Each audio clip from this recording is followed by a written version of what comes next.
Hello everyone and welcome to 90 days target series for CPO. आज day 12 है, 16 जून 2023 यानी कि फ्राइडे के लिए टारगेट है। तो टारगेट सीरीज़ में जितने भी नए स्टूडेंट ऐड हो रहे हैं तो उन्हें डाउट ये है कि डे 1 से लेकर डे 11 तक का टारगेट जितना भी हमारा छूटा है उसको किस तरीके से हमें कंप्लीट करना है।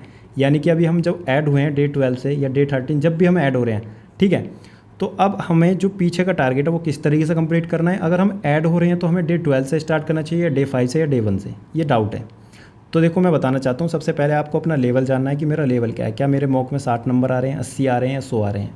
क्लियर। इसके अलावा ऐसा तो नहीं है सब पहले दिन ही तैयारी कर रहे हो, बहुत होगा, बहुत कुछ कंप्लीट भी होगा, ठीक है। तो आपको क्या करना है, डायरी में नोट करने हैं जितने भी टारगेट हैं ये डे 1 से लेकर डे 11 तक, ठीक है। इसको नोट करने के बाद आपको पता चलेगा यहाँ पे सिंप्लीफिकेशन कराया गया है मैथ में, तो आपको देखना है क्या सिंप्लीफिकेशन आपको आता है या नहीं। अगर आपको आता है तो यहाँ पे आप इसको छोड़ सकते हैं, आगे अपना टारगेट कर सकते हैं। इस तरीके से आपको डे 1 से लेकर डे 11 तक का पूरा टारगेट नोट करना है और अच्छे से देखना है कि क्या चीज़ तुम्हें आती है क्या नहीं आती, क्योंकि इसमें हर एक चीज़ बेसिक से पढ़ाई जा रही है। और 90 दिनों में ऐसा तो है नहीं कि 10 दिन का टारगेट आप स्किप कर दो, वो काम करनी है। हर एक चीज़ शुरू से लेकर एंड तक काम किया तभी हमारा 90 डेज़ में 150 प्लस स्कोर होगा, ठीक है। तो स्किप कुछ नहीं करना कि डे 12 से स्टार्ट करना है, ठीक है। बस ये है कि आप जितना भी बचा हुआ टारगेट है उसको जल्दी से जल्द कंप्लीट कर सकते हो। क्लियर। इसके अलावा फिर भी डाउट है तो आप कमेंट में पूछ सकते हो, मैं ज़रूर बताऊँगा। और मैथ में देखते हैं टारगेट। देखो मैथ में प्रॉफिट एंड लॉस चला था, तो बिगिनर्स को अपना आदित्य रंजन सर से पूरी वीडियो कंप्लीट कर लेनी है, ठीक है। अगर पेड कोर्स है तो उसको भी आज कंप्लीट कर लेना, अच्छे से रिवाइज भी कर लेना। और एवरेज स्टूडेंट्स हैं उनको क्या करना है, सिर्फ प्रीवियस ईयर क्वेश्चंस की प्रैक्टिस करनी है। सबसे पहले सीपीओ के क्वेश्चंस प्रैक्टिस करने हैं। एक दिन में 60 क्वेश्चन प्रैक्टिस करने हैं T20 अप्रोच के साथ। ये T20 अप्रोच क्या होती है कई बार बता चुका, यानी कि टाइमर सेट करना है 20 मिनट का, 10 क्वेश्चन करने हैं, फिर 5 मिनट का ब्रेक। और यही चीज़ आपको 6 बार रिपीट करनी है। जैसे ही आपकी 120 मिनट कंप्लीट होंगी आपके 60 क्वेश्चंस कंप्लीट हो जाएंगे, ठीक है। और ये 2018 से 2022 तक के करने, सिर्फ TCS पैटर्न के। ऐसा नहीं है कि 1999 में पहुँच जाओ या 2005 या 2015, इस तरीके से नहीं करने, ठीक है। पिनेकल किरण राकेश यादव 7300, ठीक है। नई एडिशन की बुक होनी चाहिए आपके पास जिसमें 2018 से 2022 तक के क्वेश्चन है। सिर्फ TCS वाले ही रेलेवेंट क्वेश्चन आपको करने हैं, कोई भी बुक यूज़ कर सकते हो, बस प्रीवियस ईयर होनी चाहिए। तो इतना टारगेट आपको करना है मैथ में।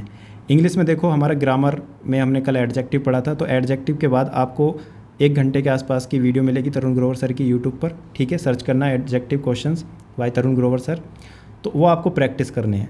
इसके अलावा नीतू मैम की बुक से भी आप क्वेश्चंस प्रैक्टिस कर सकते हो। वोकैब में आपको 50 वन वर्ड सब्स्टिट्यूशन याद करने हैं। पिनेकल किरण ब्लैक बुक या आपके पास जो भी बुक है बस प्रीवियस ईयर होने चाहिए 2018 से 2022 तक के। रीडिंग कॉम्प्रीहेंशन में आपको एक आर्टिकल इंग्लिश माध्यम टेलीग्राम चैनल से रीड करना है। सबसे पहले वहाँ पे जो वोकैब रहती हैं उनको एक बार रीड करोगे, लिखना कुछ नहीं है, सिर्फ रीड करना है, ठीक है, समझना है।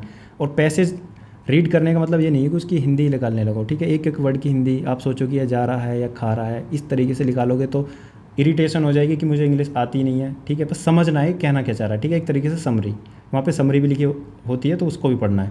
सबसे पहले वोकैब, फिर आर्टिकल, फिर उसके बाद समरी, फिर उसके बाद ये पैसेज, क्लोज टेस्ट, PQRS, ये जो भी उसमें क्वेश्चंस रहते हैं उनको सोल्व करना है। तो रीडिंग कॉम्प्रीहेंशन में आपको मतलब थोड़ा टाइम लगेगा अगर जिसकी वीक है, पर बोर भी होगी शुरू में, ऐसा लगेगा यार मैं क्या कर रहा हूँ, ठीक है, मुझे समझ में कुछ नहीं आ रहा, पर करना है। 1 महीने बाद इंप्रूवमेंट जरूर दिखेगा। और ऐसा नहीं है कि एकदम से इंप्रूवमेंट दिख जाएगी तो फिर तो अगर मान लो आज 1 नंबर इंक्रीज़ हो गया तो इसका मतलब फिर ये हो गया कि अगर आज आपके 50 नंबर आ रहे हैं तो 150 दिन बाद आपके फिर 200 में से 200 आने लगेंगे, ठीक है। तो ऐसा नहीं होता कि एक एक दिन में एक एक नंबर बढ़ता जाएगा, मेहनत करनी पड़ेगी, धीरे धीरे बढ़ते जाएंगे।